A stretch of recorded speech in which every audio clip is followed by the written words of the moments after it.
Hello dear, तो आप सभी को स्वागत करता हूं। जितने भी हमारे डियर फर्स्ट ईयर के स्टूडेंट हैं सबको आज हम वेलकम करते हैं। और इस सप्ताह का जो है आज सैटरडे है, यानी आज आखिरी जो है आपका जो फंडामेंटल ऑफ नर्सिंग और जो बिहेवियर साइंस मीन्स साइकोलॉजी और सोशोलॉजी चल रहा था, तो जो है उसको यहाँ पे जो है हम लोग आज इस सप्ताह में दोनों सब्जेक्ट का आज आखिरी है। इसके बाद फिर अगले सप्ताह में कम्युनिटी में और उसके बाद जो है बायो साइंस करेंगे। ठीक है, तो जो है आप लोग को करना क्या है कि जैसे इस सप्ताह में हमने जितना क्वेश्चन कराया दोनों सब्जेक्ट से, जितना क्वेश्चन हो 6-7 क्वेश्चन जितना क्वेश्चन हो इस सप्ताह में हमने कराया, उसको जो है कल के दिन में एक बार रिविज़न कीजिएगा। कल रविवार है, कल कोई वीडियो हम सिर्फ ऑब्जेक्टिव छोड़ेंगे, जिस ऑब्जेक्टिव को जो है आपको ज़्यादा जो है आपको प्रेशर नहीं रहेगा। तो आपको जो है रविवार के दिन में आज आप सभी फर्स्ट ईयर के लिए टास्क है कि जितने भी हम इस सप्ताह में फंडामेंटल का और बिहेवियर साइंस का क्वेश्चन दिए हैं उसको एक बार पढ़िएगा। उसको सबको कम से कम एक बार, जितने भी दोनों सब्जेक्ट से लगभग 12-13 क्वेश्चन हमने कराया इस सप्ताह में, उसको जो है आप एक बार पढ़िएगा। बहुत सारे क्वेश्चन आसान होगा, कुछ ही क्वेश्चन होगा जो थोड़ा आपको मेहनत करना होगा। तो एक बार पढ़ने से आपको रिवीजन हो जाएगा, माइंड में रिकैप हो जाएगा, तो आपको ही फ़ायदा रहेगा। ठीक है, और तैयारी करने का बेस्ट तरीका यही है कि जो पिछले 5-6 दिनों 7 दिनों में पढ़े हैं उसको एक बार रिवीजन कर ले। ठीक है, चलिए शुरू करते हैं आगे। देखिए, तो आज जो हम प्रश्न लेकर आए हैं ये है आपका माल एडजस्टमेंट के ऊपर, और उसके बाद एक लेकर आए हैं एडजस्टमेंट के ऊपर। तो दोनों क्वेश्चन अपने आप में शॉर्ट क्वेश्चन के लिए बहुत इंपॉर्टेंट है। आपसे पूछ देगा प्रश्न कि माल एडजस्टमेंट यानी कुसमायोजन के बारे में लिखे, और या पूछ देगा कि एडजस्टमेंट के बारे में लिखे। तो दोनों प्रश्न के बारे में जो है संक्षिप्त में पूछेगा, शॉर्ट में 5 नंबर वाला में तो आप लिख सकते हैं, या लॉन्ग में भी पूछेगा तो लिख सकते हैं। हम दोनों तरीका से जो है दोनों के लिए देखने वाले हैं। ठीक है, तो चलिए देखते हैं कुसमायोजन क्या होता है। ठीक है, देखिए, कुसमायोजन माल एडजस्टमेंट। कुसमायोजन व्यक्ति और उसके असंतुलन को दर्शाता है। देखिए, कुसमायोजन जो होता है व्यक्ति को जो है अनबैलेंस को दर्शाता है, मतलब जो व्यक्ति होता है वो असंतुलन होता है। कुसमायोजन वाला वही चीज़ को उसको दर्शाया जाता है। जब व्यक्ति व्यक्तिगत लक्ष्य एवं सामाजिक वातावरण की मांग में समायोजन नहीं रख पाता है तो उसे कुसमंजन कहते हैं। देखिए, कुसमंजस का जो है आप लोग अनेकों तरीक़ा से इसका व्याख्या कर सकते हैं। ठीक है, तो एक ऐसा व्यक्ति जो अपने आप को जो है जो उसके असंतुलन को दर्शाता हो। तो असंतुलन कब दर्शाता है? तो असंतुलन तभी दर्शाता है जब कोई व्यक्ति अपने व्यक्तिगत कोई कार्य को, कोई लक्ष्य को, या अपने समाज में जो है वो खड़े नहीं उतर पाता है, समायोजन नहीं रख पाता है, और वही जो है होता है वो कुसमायोजन होता है। समझ गए ना? जैसे आप किसी के साथ एडजस्ट नहीं हो पाते हैं तो वहाँ पर क्या होता है, अब उसका एडजस्ट जो है आप उसके बातों को लेकर, रहन सहन के लेकर, या उसके बिहेव के लेकर जो है उसके साथ जो है किसी व्यक्ति के साथ कोई व्यक्ति एडजस्टमेंट नहीं बना पाता है, मतलब क्या है उसके साथ कुसमंजन हो रहा है, मतलब माल एडजस्टमेंट हो रहा है। तो यही जो है आपका कुसमंजन होता है। समझ गए ना? कि ऐसा व्यक्ति जो अपने लक्ष्यों को प्रति जो है क्या होता है, लक्ष्य के प्रति या सामाजिक वातावरण में जो भी एक्सेप्ट करने वाली बातें हैं, जो भी मांग है, उसमें वो क्या है समायोजन नहीं रख पाता है, तालमेल नहीं रख पाता है, और यही जो होता है कुसमायोजन होता है। समझ गए? चलिए, अब हम चलते हैं कुसमायोजन के कारण देखते हैं। कॉज ऑफ माल एडजस्टमेंट, मतलब माल एडजस्टमेंट होने का कौन कौन से कारण हो सकता है, किस किस कारण से जो है कुसमायोजन की स्थितियां उत्पन्न होगी। मतलब हम कहीं अगर अपने समाज में हैं तो हम अपने समाज में के वातावरण से अगर जो है समायोजन की जो संबंध है वो स्थापित नहीं कर पा रहे हैं, मतलब किसी से जो है हमारा जो है तालमेल नहीं हो पा रहा है, सबसे जो है लड़ाई झगड़ा हो जा रहा है, गाला गलौज हो जा रहा है, तो ये सब क्या है, ये सब कुसमायोजन ही हो रहा है। मतलब किसी के साथ मेरा जो बिहेव है, बर्ताव है, या समाज में किसी के साथ जो है वो फिट नहीं बैठ रहा है, और यही क्या होता है कुसमायोजन होता है। तो इसका अलग अलग कारण है। पहला कारण है सामाजिक कारण, सोशल फैक्टर। पहला क्या कारण है कुसमायोजन होने का? Social factor. देखिए, क्या चीज़ होगा सोशल फैक्टर में? अधिक बच्चे, मोर चिल्ड्रेन, विघटित परिवार, मतलब डिसऑर्गेनाइज फैमिली, अभिभावक की मृत्यु। देखिए, कुसमायोजन कब होता है कि जब मानिए आपके ये सामाजिक कारण होता है, सोशल फैक्टर होता है, ये सब समाज में होता है, ये आपके सामाजिक तौर पे ये कारक होता है। जैसे आपके अधिक बच्चे हो जाएगा, मतलब आपके 4 से 5 बच्चे हो जाएगा। अब 4 4 से 5 बच्चे हो जाएगा तो जो है आप उसके जाहिर सी बातें हैं कि उसके साथ आप सबके साथ जो है अच्छे से जो है तालमेल नहीं बैठा पाएंगे, जो चीज़ें चाहिए बच्चे को पूर्ति नहीं कर पाएंगे, उससे भी जो है कुसमायोजन उत्पन्न होता है। विघटित परिवार का मतलब है कि परिवार में बिखराव होना, परिवार में टूट होना, ये विघटित परिवार कारण होता है। उसके बाद है अभिभावक की मृत्यु, किसी पेरेंट्स का मृत्यु होने से भी जो है वो आदमी क्या है, वो आदमी जो है कुसमायोजन होने लगता है, उसके सभी कामों में जो है एडजस्टमेंट नहीं हो पाता है। किसी भी देखते होइएगा कि नॉर्मली अगर किसी पेरेंट्स का मृत्यु हो जाता है तो उस अवस्था में जो आदमी होता है वो क्या होता है, टेंशनलाइज हो जाता है, वो किसी काम को अच्छे से नहीं कर पाता है, मीन्स उसका संतुलन जो है बिगड़ जाता है, असंतुलन हो जाता है। और वही तो जो है माल एडजस्टमेंट है, मतलब कुसमायोजन है, ये चीज़ें है। उसके बाद देखिए अभिभावकों द्वारा बच्चे की उपेक्षा। देखिए अभिभावकों द्वारा बच्चे की उपेक्षा मतलब निगलेक्ट बाय पेरेंट्स। देखिए निगलेक्ट बाय पेरेंट्स के मतलब होता है कि माता पिता के तौर पर बच्चों को जो है आप निगलेक्ट कर रहे हैं, मतलब जो है आप एक अभिभावक है, आपका जो जिम्मेदारी है बच्चों के प्रति वो नहीं निभा पा रहे हैं किसी भी कारण से, चाहे वो आर्थिक कारण हो चाहे कुछ भी हो, तो जो है ये भी कारण होता है कि अभिभावक द्वारा बच्चों की उपेक्षा, अपेक्षा नहीं होता है, उपेक्षा हो जाना मतलब निगलेक्ट कर देना पेरेंट्स के द्वारा, बच्चे को सही से देखभाल नहीं करना। गृह कलेश मतलब फैमिली डिस्प्यूट, गृह कलेश मतलब घर में बार बार लड़ाई होते रहना, जैसे पति पत्नी के बीच या आपके आसपास के पति पट्टेदार से झगड़ा होना, तो गृह कलेश भी एक जो है माल एडजस्टमेंट का एक कारण बनता है। ये सब सोशल फैक्टर है, ये आपके घर से लेके आपके समाज तक जो है होगा ये सब चीज़ें, तो यही जो है आपका सामाजिक फैक्टर होता है। नैतिक शिक्षा की कमी, लैक ऑफ मोरल एजुकेशन मतलब आपके नैतिकता में कमी होगी, मतलब आपका जो विचार है आपका कैसा है यही नैतिक बनाता है, मोरलिटी बनाता है, तो इसमें आपका कमी आएगा विचारों में, और यही नैतिक शिक्षा की मोरल एजुकेशन की कमी है। और एक मोरल एजुकेशन कहाँ से मिलता है, घर से ही, फैमिली से ही मिलता है। इसमें लोग अपने जो है पर्सनालिटी का निर्माण करता है नैतिक शिक्षा से। एक कोई आपको स्कूल में तो दिया ही जाता है, गुरुजन ये भी सिखाते हैं कि सबको रिस्पेक्ट करो, ऐसे बिहेव करो, बट ये जो है आपके अपने पेरेंट्स से भी बहुत ज़्यादा सीखने को मिलता है नैतिक शिक्षा, समझ गए। चलिए उसके बाद दवा एवं शराब का व्यसन मतलब अधिक जो है ड्रग लेना, एल्कोहल लेना, ये भी जो है एक माल एडजस्टमेंट का कारण बनता है। पड़ोस एवं आसपास का अस्वस्थ वातावरण, पड़ोस में या आपके आसपास में वातावरण अस्वस्थ होगा तो उसका इफेक्ट जो है आपके भी जीवन पर पड़ेगा, और जो आप चीज़ें को एडजस्टमेंट नहीं बना पाएंगे अपने आसपास के लोगों से।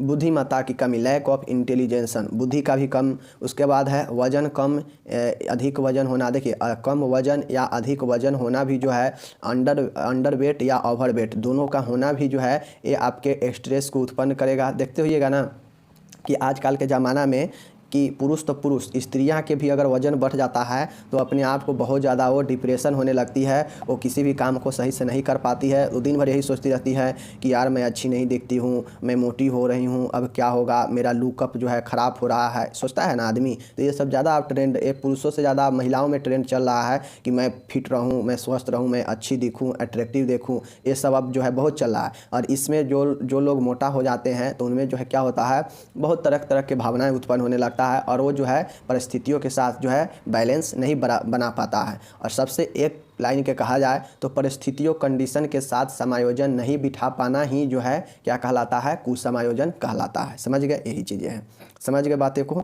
चलिए नेक्स्ट है, देखिए अशिक्षा एवं गरीबी। मैंने पहले ही बताया कि इकोनॉमिकल प्रॉब्लम भी हो सकता है और अशिक्षा तो होगा ही होगा, तो ये सब जो है उसके बाद अत्यधिक अनुशासन एवं पाबंदी। अब किसी भी अपने बच्चे पर या किसी के ऊपर भी अत्यधिक अगर अनुशासन डिसिप्लिन लगा देंगे और डिस्ट्रिक्ट कर देंगे, रेस्ट्रिक्शन लगा देंगे, पाबंदी लगा देंगे, तो वो व्यक्ति भी जो है क्या होता है, उसके अंदर भी जो है कुछ समायोजन, वो चीज़ों से समायोजन नहीं बैठा पाएगा क्योंकि वो मेंटली डिस्टर्ब हो जाएगा। तो कुछ समायोजन जो है सामाजिक कारण में ये सब चीज़ें आपका होता है। तो सामाजिक कारण में हम लोगों ने क्या देखा, बहुत चीज़ देखा कि परिवार में लड़ाई, परिवार में गृह कलेश, परिवार का विघटन, आर्थिक, उसके बाद हो जाएगा कि आसपास के वातावरण का अस्वस्थ होना, उसके बाद है कि गरीबी, अत्यधिक अनुशासन, अत्यधिक पाबंदी, उसके बहुत सारे चीज़ें हैं जो कि आपके सोशली तौर पे जो है आपको कमज़ोर कर सकता है। वो सारे चीज़ को आप लिख सकते हैं, जो आपका समाज आपको कमज़ोर कर सकता है, आप हो सकते हैं समाज के,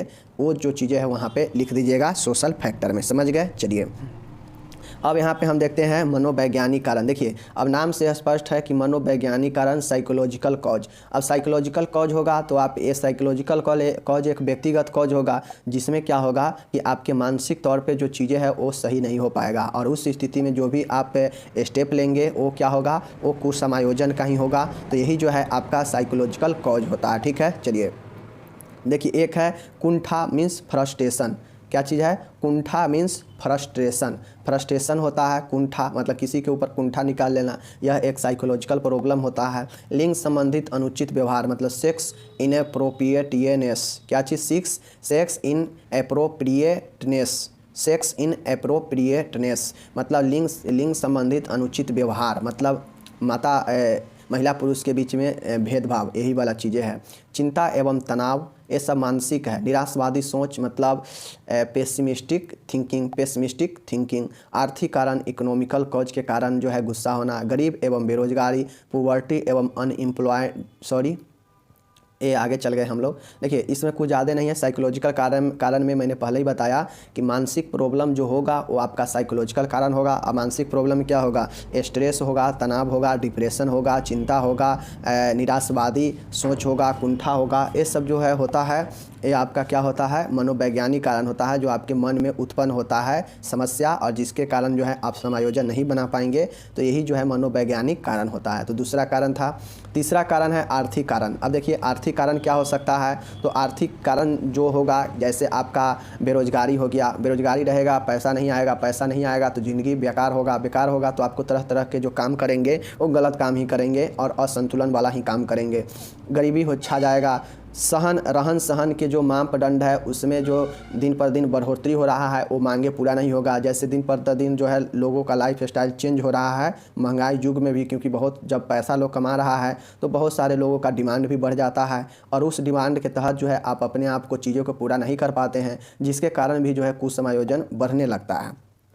आर्थिक संसाधनों की कमी, लेक ऑफ इकोनॉमिकल रिसोर्स। अब आर्थिक संसाधन का जितने भी है वो आपके पास जो है नहीं है। जैसे बहुत सारे होता है ना आर्थिक संसाधन, जिससे आप आर्थिक इनकम कर सके, जो आपको आर्थिक तौर पे मजबूत कर सके, उन सभी संसाधनों का कमी होना जो है आर्थिक कारण होता है। तो ये सब जो है चीज़ें आपका आर्थिक कारण में होता है।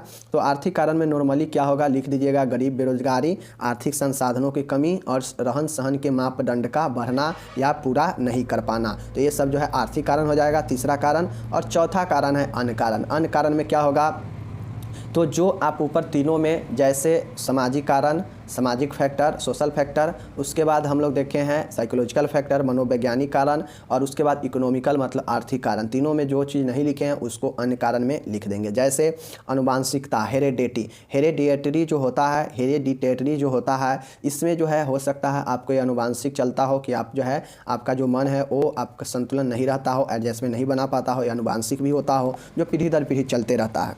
शारीरिक विकृतियाँ, फिजिकल डिजेबिलिटी का मतलब होता है कि आपके शारीरिक रूप से जो है असमर्थ है, जैसे आँख का रोशनी चले जाना, चोट लगने से अपंगता छा जाना, विकलांग हो जाना, हाथ पैर काम नहीं करना। तो ये सब जो है शारीरिक विकृतियाँ होता है, या अस्वस्थ हो जाना, फीवर, बुखार, हड्डी टूट जाना, ये सब में भी होता है। आदमी का मन जो है कुछ समायोजन होने लगता है, मतलब जो चीज़ें करना चाहेगा उससे उसके साथ तालमेल नहीं बैठेगा, संतुलन नहीं हो पाएगा। तो ये जो है शारीरिक विकृतियाँ या शारीरिक कारण भी होता है। उसके बाद है असुरक्षा का भाव, मतलब इनसिक्योरिटी। असुरक्षा का भाव होता है कि जब भी कोई काम करेंगे तो अपने आप को उसमें जो है असुरक्षा महसूस करेंगे। तो ये भी एक कारण होता है कि जो है जैसे ही आपके मन में असुरक्षा की भावना आएगा तो कुछ समायोजन ऑटोमेटिक जो है आपका उत्पन्न होने लगता है। भावनात्मक स्थिरता मतलब इमोशनल इनस्टेबिलिटी। भावनात्मक अस्थिरता मतलब जो है आप भावनात्मक रूप से बह जा रहे हैं, कभी किसी को देखकर बह जा रहे हैं, कभी किसी को देखकर जो है आपका दिल पिघल जा रहा है। तो ये भावनात्मक अस्थिरता है, मतलब आपके अंदर कोई स्थिरता नहीं है, आप किसी के प्रति जो है भावुक हो जा रहे हैं। तो ये भी एक कारण हो सकता है। नेक्स्ट है आपका प्रतिकूल वातावरण, प्रतिकूल वातावरण मतलब अनफेवरेबल इन्वायरमेंट, मतलब आपका जो पर्यावरण है आपका फेवर में नहीं है, आपके अनुसार नहीं है, तो ये भी एक कारण बन सकता है क्या चीज़, माल एडजस्टमेंट का। ठीक है, उसके बाद है प्रेरणा एवं रुचियों का संघर्ष एवं विशेष, मतलब जो आपके अंदर जो मोटिवेट देने वाला चीज़ें हैं या जो आपका इंटरेस्ट वाला चीज़ें हैं इसमें जो है संघर्ष होने लगेगा, इसके बीच में आपका तालमेल सही से नहीं बैठ पाएगा और यही सब जो है आपका अन्य कारण बनता है। ठीक है, तो हम लोगों ने क्या क्या कारण देखा, हम लोगों ने सोशल फैक्टर देखा, हम लोगों ने साइकोलॉजिकल फैक्टर देखा, हम लोगों ने इकोनॉमिकल फैक्टर देखा, हम लोगों ने अदर फैक्टर्स देखा। तो ये जो चीज़ें हैं आपको ये 4-5 जो है कारण हो सकता है और इसके अंदर में जो जो पॉइंटें मैंने बताया उसको एक बार पढ़ लीजिएगा, देख लीजिएगा तो समझ में आ जाएगा। अब हम लोग यहाँ पे चलते हैं एडजस्टमेंट के ऊपर। किसके ऊपर, एडजस्टमेंट के ऊपर। प्रश्न यहाँ पे आप सभी को दिख रहा होगा। प्रश्न क्या है कि समायोजन क्या है, समायोजित व्यक्ति के लक्षण या विशेषताएँ लिखिए, समायोजन की विधियाँ लिखिए। देखिए आपसे क्वेश्चन दोनों सेम पूछ सकता है कि कुछ समायोजन क्या है, कुछ समायोजन के व्यक्ति का लक्षण लिखे, कुछ समायोजन का व्यक्ति का लक्षण या विशेषता लिखे और कुछ समायोजन का जो है कारण लिखे। इतना सारा आपसे पूछ सकता है। ठीक इसी क्वेश्चन को ऊपर वाला जो क्वेश्चन पूछे हैं इसी प्रकार से पूछेगा। तो हमने बता दिया कि ये कुछ समायोजन व्यक्ति का क्या क्या लक्षण हो सकता है, वो सारे चीज़ों को आप लिख दीजिएगा और कुछ समायोजन क्या होता है वो लिख दीजिएगा और उसका कारण क्या क्या होता है वो बता ही चुके हैं, ऊपर लिख दीजिएगा। कुछ समायोजन का व्यक्ति का लक्षण क्या होगा, तो जो समायोजित व्यक्ति के लक्षण होगा ठीक इसके उल्टा हो जाएगा, तो यही जो है आपका कुछ समायोजन व्यक्ति के लक्षण या विशेषता हो जाएगा। तो चलिए हम लोग समायोजन को देख लेते हैं, एडजस्टमेंट को। ठीक है, चलिए देखिए यहाँ पे इंग्लिश में भी क्वेश्चन है कि what is adjustment, write down the characteristics of well adjustment person and method of adjustment. मतलब वेल एडजस्टमेंट मतलब जो अच्छे समायोजन व्यक्ति है उसका जो है आपको विशेषता कैरेक्टरिस्टिक लिखना है और इसका विधि लिखना है और ये होता क्या है बताना है। ठीक है, इसी प्रकार से आपको ऊपर वाला भी पूछेगा तो लिख दीजिएगा। चलिए देखते हैं। देखिए यहाँ पे स्पष्ट तौर पे लिखा गया है कि समायोजन का अर्थ है। समायोजन का अर्थ क्या है, तो देखिए समायोजन विशेष आवश्यकताओं को पूरा करने के लिए अपने आप को परिस्थितियों को अनुकूल बनाने का प्रयत्न करना। देखिए स्पष्ट रूप से यहाँ पे लिखा गया है कि समायोजन का मीनिंग है, समायोजन का अर्थ है कि कोई भी हमको आवश्यकता है, कोई भी चीज़ का आवश्यकता है तो उसको जो हम पूरा करने के लिए मतलब हमारा जो भी लक्ष्य होगा उसके पूरा करने के लिए जो भी हम प्रयत्न करेंगे, जो भी हम कोशिश करेंगे, उस कोशिश को जो है हम परिस्थितियों के अनुसार करेंगे। उस परिस्थितियों क्या करेंगे, उस परिस्थितियों को अनुकूल करेंगे या उस परिस्थिति के अनुसार करेंगे जिसमें हमें सफलता मिलेगा और वही जो है समायोजन होगा। जब तक आप किसी भी चीज़ से आपको या किसी भी कंडीशन से, किसी भी व्यक्ति से, किसी भी चीज़ों से जब तक आपके अंदर एडजस्टमेंट नहीं होगा तो जो है आप एक अच्छे व्यक्ति नहीं बन सकते हैं, आपका काम अधूरा हो जाएगा। आप मतलब किसी न किसी काम में, किसी न किसी क्षेत्र में जहाँ भी आप है वहाँ एडजस्टमेंट बना के रहना ही पड़ेगा। अगर लड़ाई झगड़ा हमेशा किसी न किसी से होता रहेगा तो आप ज़्यादा दिन उस जगह पर नहीं टिक पाएंगे। तो यही चीज़ें होता है। ठीक है, या किसी वस्तु से भी जो आपके चॉइसेबल वस्तु है उसके साथ आपका पसंद नहीं हो रहा है, मतलब आप उसके साथ एडजस्टमेंट नहीं बना पा रहे हैं काम के साथ,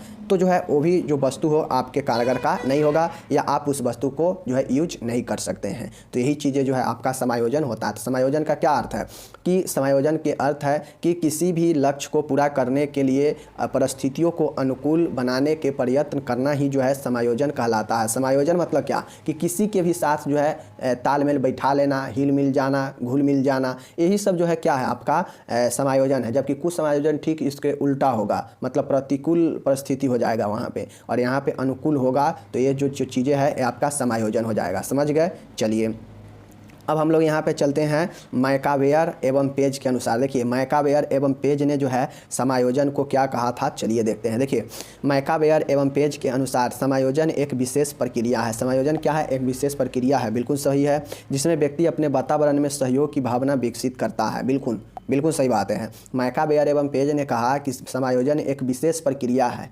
एक क्या है, विशेष प्रोसेस है जिसमें जो भी व्यक्ति होता है अपने वातावरण में, अपने इन्वायरमेंट में जो है वह सहयोग की भावना को विकसित करता है। मतलब सभी के साथ, चाहे कोई काम हो, चाहे किसी व्यक्ति के साथ, चाहे किसी के साथ, सहयोग की भावना को विकसित करता है। मतलब आप समझिए कि आप किसी को अगर सहयोग नहीं करेंगे तो क्या वो आपको सहयोग करेगा, नहीं करेगा। और जब सहयोग नहीं होगा तो एक दूसरे से बात बनेगा ही नहीं बनेगा। चाहे आप किसी के बात में सहयोग करें, चाहे किसी बात में सहयोग करने का मतलब क्या है कि जो कोई बात बोल रहा है आपको उसमें सपोर्ट सपोर्ट कीजिएगा तो दोनों के बीच में नज़दीकियाँ बढ़ेगा, बातें बनेगी और रिश्ता अच्छा होगा। और यही जो है आपका समायोजन होगा। मान गए आप कोई बात बोले और वो बातें जो है उसको अच्छा नहीं लगा, वो जो है आपको जवाब दे दिया, मतलब आप दोनों में जो है वार्तालाप जो है बढ़ते बढ़ते जो है एक रिश्ता ऐसा आएगा जो टूट सकता है या रिश्ता बन ही नहीं पाएगा, मतलब कुसमायोजन हो गया। तो समायोजन बनाना एक प्रक्रिया है जिसमें जो व्यक्ति होता है अपने वातावरण में सहयोग विकसित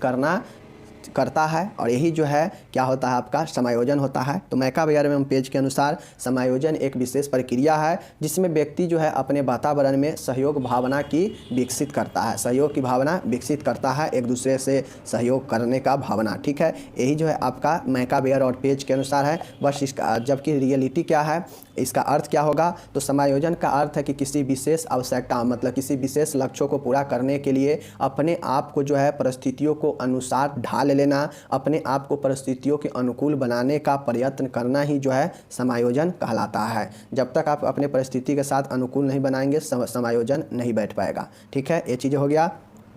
अब हम लोग देखते हैं समायोजित व्यक्ति के क्या क्या लक्षण हो सकते हैं, मतलब characteristic of A well adjustment person, मतलब एक जो है समायोजित वाले व्यक्ति का जो समायोजन बैठा लिया है, समायोजन बैठा सकता है, उस व्यक्ति का क्या क्या लक्षण होगा। तो बिल्कुल अच्छा लक्षण होगा तभी तो समायोजन बैठा पाएगा। चलिए देख लेते हैं। देखिए, व्यक्ति की मूलभूत आवश्यकताओं पूरी होती है एवं वह संतुष्ट होता है। देखिए, जो समायोजित व्यक्ति होता है, जो वेल एडजस्टमेंट जो व्यक्ति पर्सन होता है, वो जो है वो संतुष्टि होता है, उसका आत्मा जो है संतुष्ट होता है, वो जो है मूलभूत आवश्यकताओं को जो है वो पूरा कर पाता है, जिसके कारण उसका जो आत्मा होता है वह अपने आप को संतुष्ट होता है। ठीक है, व्यक्ति संतुलित जीवन व्यतीत करता है, जिसका जो है वो जिसके अंदर एक गुण होगा कि वह एडजस्टमेंट बना लेगा वातावरण में या किसी व्यक्ति से, तो उसका जीवन जो है वो बिल्कुल संतुलन होगा, बैलेंस होगा, उसका किसी से कोई लेना देना नहीं होगा, किसी से कोई झगड़ा नहीं होगा, कभी जो है नोक झोंक नहीं होगा, या वातावरण में सबको हेल्प करने का कोशिश करेगा, और ये जो है उस व्यक्ति में जो है जीवन व्यतीत करने का संतुलित बनाता है। ठीक है, दूसरा ये हो गया। जबकि कुछ समायोजन व्यक्ति में इसके उल्टा होगा, समझिएगा, अगर कुछ समायोजन व्यक्ति के लक्षण या गुण पूछ देगा तो इसके उल्टा में लिख दीजिएगा। ठीक है, नहीं करके वह स्वयं एवं दूसरों को आदर देता है। जो समायोजित व्यक्ति होगा वो क्या करेगा, वह खुद को और दूसरे को भी रिस्पेक्ट देगा और खुद को भी जो है रिस्पेक्ट लेने का कोशिश करेगा। जबकि जो कुछ समायोजन व्यक्ति होगा वो क्या करेगा, दूसरों को नहीं आदर देगा और खुद के घमंडी की तरह रहेगा। उसमें जीवन में असली लक्ष्य होते हैं। जो भी एडजस्टमेंट बनाने वाला व्यक्ति होता है, समायोजित व्यक्ति होता है, उसके जीवन में एक लक्ष्य होता है और वो लक्ष्य जो है उसके अनुकूल जो है होता है और वह बनाने की कोशिश करता है। बट जो भी माल एडजस्टमेंट कुछ समायोजित व्यक्ति होता है उसके अंदर कोई लक्ष्य नहीं होता है, वो जो है उसका बार बार लक्ष्य चेंज होते रहता है। जब जब माइंड चेंज करेगा, जब जब जगह चेंज होगा, उसका लक्ष्य भी जो है चेंज होते रहता है। उसमें जो है अस्थिर की भावना होगा। जबकि एक समायोजित व्यक्ति में स्थिरता पाया जाता है, वह लंबे समय तक किसी के साथ रह सकता है। जबकि जो माल एडजस्टमेंट वाला होगा उसके किसी के साथ बात ही नहीं बनेगा। वह अपनी ताकत एवं कमजोरी के प्रति अवगत रहता है। मतलब जो एडजस्टमेंट वाला जो समायोजित व्यक्ति होता है वो उसका अपना जो पावर है, जो ताकत है, उसका आभास होता है कि हमारे अंदर क्या ताकत है और जो है हमारा क्या कमजोरी है। बट जो को एडजस्टमेंट वाला होता है उसको क्या होता है कि इन सब चीज़ों से कोई लेना देना नहीं रहता है, बस उसका जो मन करेगा वो करेगा और उसी पर जो है लड़ाई झगड़ा हो जाता है। तो मतलब एक चीज़ें हम समझा देते हैं कि एक क्वेश्चन एडजस्टमेंट वाला, माल एडजस्टमेंट वाला और स्वस्थ मानसिकता वाला लोगों का लक्षण, ये तीनों क्वेश्चन एक दूसरे से रिलेटेड है। जैसे को एडजस्टमेंट का जो लक्षण होगा वो मानसिक रूप से अस्वस्थ व्यक्ति का लक्षण होगा। उसके बाद जो एडजस्टमेंट जो अभी हम लोग देख रहे हैं समायोजित व्यक्ति के लक्षण, तो ये समायोजित व्यक्ति के जो लक्षण होगा वो स्वस्थ मानसिक रूप से स्वस्थ व्यक्ति के भी लक्षण होगा, जिसमें समायोजित और स्वस्थ मानसिक लक्षण वाला व्यक्ति का अच्छाई चीज़ होगा, अच्छे चीज़ को दिखाया जाएगा। और जो कुछ समायोजन या जो अस्वस्थ रूप से मानसिक होगा उसका, तो वो जो है गलत चीज़ों के प्रति ज़्यादा जाएगा। और इसी चीज़ को जो है आप जितने भी पॉइंट में डील कर सकते हैं, लिख सकते हैं। उसका दैनिक जीवन से लेकर व्यक्तिगत जीवन तक, सामाजिक जीवन तक के बारे में सोच के लिख देना है। ठीक है, यही चीज़ें हैं। देखिए, अब हम लोग एडजस्टमेंट देख रहे हैं तो उसको अपने ताकत और कमजोरी का आभास होगा। वह अच्छी एवं बुरी दोनों परिस्थितियों का सामना करने में सक्षम होगा। जो एडजस्टमेंट जो समायोजित व्यक्ति होगा वह जो है अच्छी और बुरी दोनों परिस्थितियों को सामना कर लेगा, क्योंकि जीवन में अच्छाई और बुराई दोनों आते रहता है समय समय पर। ठीक है, ये चीज़ें हैं। वह अपनी योग्यता और क्षमताओं के अनुसार ही कार्य करता है। जो समायोजित व्यक्ति होगा वो उसके अंदर पता रहता है कि मेरा क्या पावर, क्या योग्यता है, क्या क्षमता है, और उसी के अनुसार वो कार्य करता है। 8वां है समायोजित व्यक्ति के स्पष्ट उद्देश्य होते हैं, मतलब क्लियर जो है लक्ष्य होता है, तथा वह साहसपूर्ण व उचित ढंग से समस्याओं का सामना करता है। जो समायोजित व्यक्ति होता है वह जो है किसी भी काम को साहस से करता है और समस्याओं का सामना डट के करता है, और उसका कोई ना कोई एक लक्ष्य होता है, उद्देश्य होता है। तो यहाँ पे लक्षण लिख दीजिएगा। जो लोग समायोजित व्यक्ति के लक्षण को समझ गए वो कुछ समायोजित व्यक्ति के भी लक्षण समझ गए होंगे, और वो जो है मानसिक रूप से स्वस्थ व्यक्ति के भी लक्षण समझ गए और मानसिक रूप से अस्वस्थ व्यक्ति के भी लक्षण समझ गए होंगे। तो जो है यहाँ पे अब हम चलते हैं इसके विधि के ऊपर, क्योंकि समायोजन का विधि भी पूछा है, विधि भी आपको बताना पड़ेगा। तो विधि क्या है, देखिए मेथड ऑफ एडजस्टमेंट, मतलब कि कैसे आप एडजस्टमेंट बनाएंगे। मतलब आप एक अच्छे व्यक्ति हैं तो आपके अंदर जो है कौन कौन से गुण हैं जिसके द्वारा आप जो है एडजस्टमेंट बनाए हैं या आप बनाने का कोशिश करते हैं। समायोजन की विधियां, तो व्यक्ति स्वयं एवं अपने आसपास के वातावरण में समायोजन बनाने के लिए निम्न विधियों को अपनाता है। वही चीज़ें मैंने बताया कि जो भी व्यक्ति होगा वह स्वयं को किसी आसपास के वातावरण में, अब आसपास के वातावरण का मतलब क्या हुआ कि आसपास के वातावरण में आपके आस पड़ोस के लोग होगा, आपके वातावरण में बहुत सारे ऐसे प्राकृतिक चीज़ें होगा, कोई वस्तु भी हो सकता है। तो हर एक चीज़ों को जो है यहाँ पे वातावरण के अंतर्गत समायोजन बना सकते हैं खुद से। कौन कौन से विधियों का उपयोग करके बनाते हैं समायोजन, तो उसको जो है चलिए हम लोग देखते हैं। ठीक है, चलिए देखिए 1 है, 2 है, 3 है, 4 है, बस यही 4 मेथड है जिसके द्वारा व्यक्ति अपने आप को जो है क्या करता है, समायोजन बनाता है किसी भी चीज़ों से अपने वातावरण में। ठीक है, चलिए हम देख लेते हैं।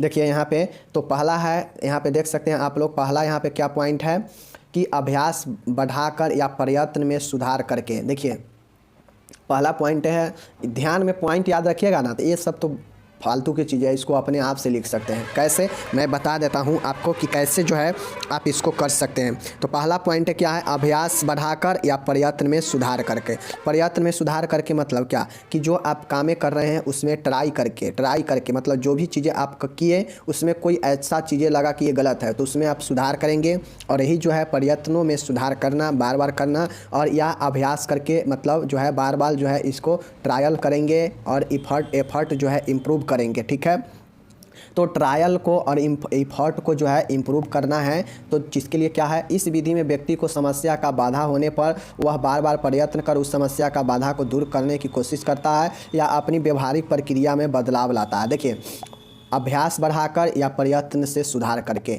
अब ये कब होता है कि जब किसी व्यक्ति के सामने कोई समस्या आता है, कोई बाधा उत्पन्न आ जाता है, वह किसी भी चीज़ों से जो है संतुलन नहीं बना पा रहा है, मीन्स जो है वो समायोजन नहीं बना पा रहा है, तो उसके सामने जो है एक चीज़ें रहता है। जो अच्छे व्यक्ति होते हैं, वो समायोजित व्यक्ति होते हैं, वो क्या करते हैं, अपने बाधाओं को, हम लोग ऊपर पढ़े हैं लक्षण में कि वो अपने समस्याओं को जो है सामना करता है डट के। तो मतलब यही है कि वह जो भी समस्या उसके सामने आएगा वो जो है उसका बार बार अभ्यास करेगा, दोहराएगा, या उसको जो है बार बार जो है कोशिश करेगा, प्रयत्न करेगा करने का, बाधाओं को दूर करने का। और यही जो है क्या होता है, आपका अभ्यास करके या प्रयत्न में सुधार करके आपका पहला पॉइंट हो गया, इंक्रीज ट्रायल्स एवं इम्प्रूव एफर्ट। समझ गए, ये पॉइंट याद रखिएगा ना, तो इस पॉइंट का अर्थ आप खुद से भी समझ जाएंगे और लिख देंगे। तो ये 4 पॉइंट जरूर याद रखिएगा कि कोई भी व्यक्ति समायोजन बनाएगा उसका कितने विधि है, 4 विधि है मात्र, याद रखिएगा। पहला है अभ्यास बढ़ाकर या प्रयत्न में सुधार करके, और इसका मतलब तो आप लोग खुद लिख सकते हैं, इतना एबल है।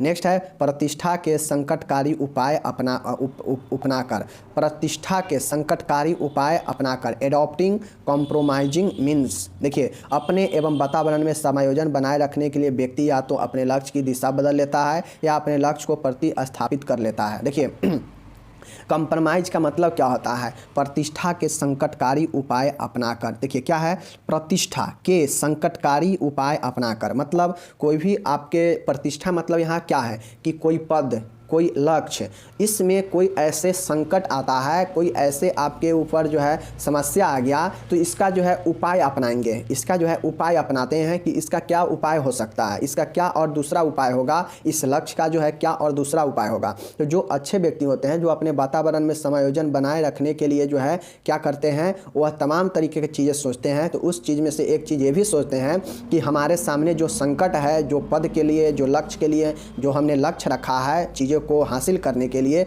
उसमें कोई संकट उत्पन्न हो जाता है तो या तो उसको लक्ष्य को ही बदल देगा जो समायोजित व्यक्ति होगा, जो अच्छे व्यक्ति होगा, या तो उस लक्ष्य को बदल देगा कि चलो ये जो है दूसरा, इसके जगह पे दूसरा लक्ष्य कर लेते हैं, या क्या करेगा वो प्रतिस्थापित कर देगा या सब्स्टिट्यूट कर देगा। मीन्स इसका मीनिंग होता है कि उस लक्ष्य के स्थान पर दूसरे लक्ष्य को करने लगेगा और एक नया लक्ष्य बना लेगा। और यही जो होता है प्रतिष्ठा के संकटकारी उपाय अपनाकर। मतलब ऐसे समय में जो आपको लगे कि ये जो है समस्या है, ये बाधा है जो आगे नहीं जाने देगा, तो उस लक्ष्य जो आप अपनाए हैं उस लक्ष्य को जो है जगह पे दूसरे लक्ष्य को स्थापित कर देना या उस लक्ष्य को बदल के दूसरे लक्ष्य को करना या लक्ष्य को रखना ही जो है आपका प्रतिष्ठा के संकटकारी उपाय अपनाकर। मतलब उपाय सोचना, यहाँ पे जो आपका लक्ष्य है उसके प्रति उपाय सोचना। उपाय कब सोचेंगे? या तो उसको बदल देंगे पूरा, या क्या करेंगे उसके जगह पर दूसरा लक्ष्य रखेंगे जिसको आगे करेंगे। और यही होता है प्रतिष्ठा के संकटकारी उपाय अपनाकर। मतलब प्रतिष्ठा मतलब क्या? पद, पद के संकटकारी उपाय अपनाकर। तो ये चीज़ें समझ गए।